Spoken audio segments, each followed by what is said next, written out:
হ্যাঁ everyone, what I it in a day at 7। তো সকালবেলা ঘুম থেকে উঠে রোজকার মতন খেয়ে নিয়েছিলাম একদম গরম গরম গ্রিন টি। তার সাথে খেয়েছিলাম নিউট্রি চয়েসের একটা বিস্কিট। তো বিস্কিটটা আমার দারুণ লাগে। তারপরে ছিল ব্রেকফাস্টে আজকে ভাত, মাছ ভাজা, আলু সিদ্ধ আর তার সাথে ছিল পেঁপে সিদ্ধ।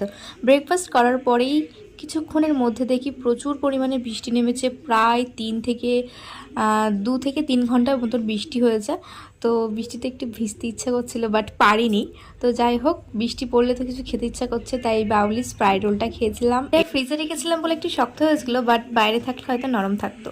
তো তারপরে ছিল লাঞ্চে ছিল ভাত, চিংড়ি মাছ দিয়ে মোচা ঘন্ট, আর তার সাথে ছিল বাটা মাছ দিয়ে আর হচ্ছে কচুরমুখী দিয়ে একটা ঝোল। তা অ্যাজ ইউজুয়াল বিকালবেলা আবার খেয়েছিলাম গ্রিন টি। আর ডিনারে ছিল ভাত, মোচার ঘন্ট, একটা চপের অর্ধেকটা আর কিছুটা পরিমাণ ভাত, আর তার সাথে ছিল একটা পরোটা।